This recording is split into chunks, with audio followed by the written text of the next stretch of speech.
Həmin Qaf Ağrı Dağı Azərbaycan ərazisində, Naxçıvanın Türkiyə ilə indiki coğrafi sərhəddində əzəmətlə yerləşir.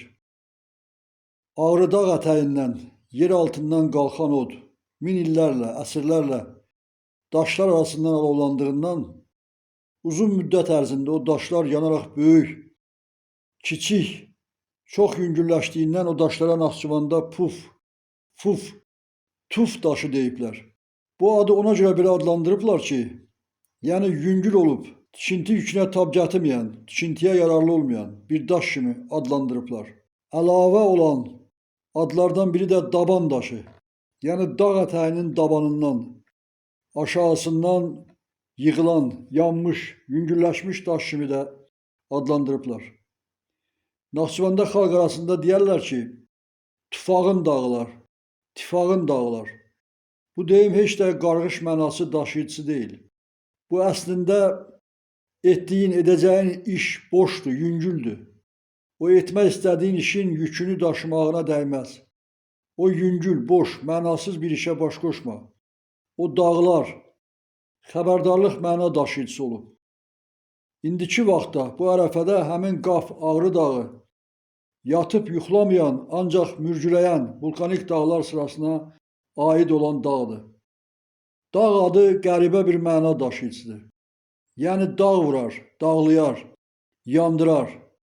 Dilçiliyimiz kainat ölçü və miqyasında o qədər zəngin olan bir dildir ki, sözlərimiz həm özünü, həm də elə mənasının daşıyıcısıdır. Düzgündür ki, o Ağrı dağla əlaqədar saysız rəvayətlər, miflər, nağıllar və sonda əsatir yaradılıbdır. Əsatirdə həmin Ağrı dağa Zevs tərəfindən Prometey zəncirlənib. Ona görə ki, Prometey odu uğurlayıb, insanlara vermişdir. Qardaşı Herakl isə onu xilas etmək üçün o Ağrı dağa üst tutmuşdur. Yolda Qara dəniz ətrafında Kalxidadan keçərkən Amazon qızları ilə orada rastlaşıb. Sonra yoluna davam edərək Qaf dağına, Ağrı dağına çataraq zəncirləri qırıb qardaşını oradan xilas etmişdir. Çünki bütün tarixi mənbələrdə Ağrı dağı, Qaf dağı xilaskar. Tufan mərhələsində o insanlar onun ətrafında xilas oldular. Xilas edər kimi deyərək, bəyan etmək istəyərək müxtəlif miflər, rəvayətlər, əsatirlər yaradılıb. Naxçıvan ərazisinə müxtəlif bəhanələrlə edilən saysız hərbi yürüşlərlə işıq məbədlərini, atəşgahları, tarixi abidələri, daşüstü, qayaüstü yazıları dağıtmışlar. Tarixi tikililər məhv edilmişdir. Bir çox coğrafi ad və məna daşıyıcılığını müstəqil olaraq, məqsədli olaraq dəyişməyə çalışmışlar.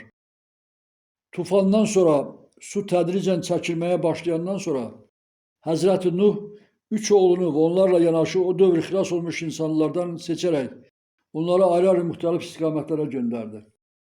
Hər bir oğlunun yanında ona uyğun olan işıq, xeyirxahlıq daşıyıcılığına inamlı olan insanları göndərdi. Məqsəd yox idi, ancaq işıq ərazisindən, xilas olunmuş o insanlar xilas olmağı, xilaskarlığı aparırdılar ki, yeni həyat davam etsin. Hər bir oğlu ata yurdundan adətləri, mədəniyyətləri, tufandan əvvəl danışdıkları dili, dilçiliyi, elmi və s. ilə gedirdilər. Sonraki dövrlərdə onlardan türəmiş olan nəvələr, nəticələr, elə o hecada, o söz kökündə danışırdılar və danışdılar da. O dil, dilçilik bu ərazidən Həzrəti Nuh dili, zər dili idi. Dünya tufanından sonra çox qısa vaxt ərzində tamamilə yeni, başqa bir dil tapıb icad etməyə istəsəydilər də belə, bu mümkünsüz olardı. Yeni, başqa, mükəmməl dil, dilçilik kəşf edilə bilməzdi və buna heç ehtiyac da yox idi.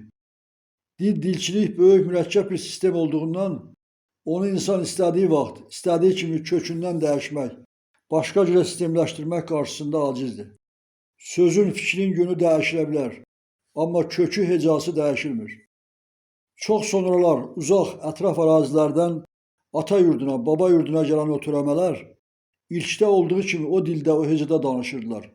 Heç tərcüməçiyə də ehtiyacları yox idi. Onlar baba yurduna gələn baba qonaqları idilər. O qonaqlar ərazi haqqında məlumatlı olduqlarından sanki bir daha işığa, xilasa qovuşmaq istəklərində idilər. Bu gəlişlər baba yurdunda, ata yurdunda baba məzarını ziyarət edib o böyüklüyə təşəkkür mənası daşıyırdı. Çox maraqlı hallardan biri də o idi ki, ərazimizdə olan duza, ətrafda qığılcım saçan daşlara böyük təşəkkürlə baxıb baba ərazisindən özləri ilə işıq payı aparırdılar. O daşları ki, biri-birinə vurduqda, çaxdıqda qığılcım saçırdı. O daşlara çaxmaq daşı deyərək, çax zərblə bir-birinə vurmaq, maq isə işıq saçan, işıq yayan, işığın qığılcımı kimi adlandırırdılar. Ərazimizdə və dağ ətəyində olan qığılcım saçan o daşlara qov, qav, sonraki məhəllərdə tələffüzlərdə v düşüb f kimi tələffüz edilərək qaf dağı, qaf ərazisi, işıqlar, qığılcım, işıq saçan ərazi kimi adlandırılıb. Ərazini Qafqal, sonda Qafqaz kimi adlandırıblar. Bu anlayış və adlıqla Qaf dağı, Qafqaz dağı, Qafqaz sıra dağları kimi ad daşıyıcısına çevrilib. Zər, qığılcım saçar anlamını Hindistanda Bengal odları, indinin özündə də şad günlərdə, bayram günlərində alovlandıraraq bayramı zərlə, qığılcım işıqları ilə yad edirlər. Bu icra çox-çox qədim olan yaddaşdan gələn bir icradır. Yer üzündə, dövlətlərdə bütün bayramları atəşfəşanlıqla, səmada işığın zərrənin parıltısı halı ilə qeyd edirlər. Çünki zər, qığılcım yaradıcı, törədici işıq payıdır, əminamanlıqdır. Zər, işıq, dağıdıcı, məhvedici, viranə edici deyil. Çox sonralar odlu silah düzəldilərkən o ad daşıyıcısı çaxmaq o silahın əsas bir detalı kimi adlanıb. O çaxmaq daşlarından yaranan qığılcımlara zər, parlaq qığılcım deməklə bizim ərazinin daşları qığılcım saçan, torpaq altından şöhrələnən odları görüb ərazimizə odlar, ataşlar yurdu, işıqlar yurdu ərazisi kimi ad verib adlandırıblar. Min illərlə Azərbaycan, Abşeron, Naxçıvan ərazisində yer altından qalxan odlar şöhrələndiyindən ərazimizə odlar yurdu adı verilib.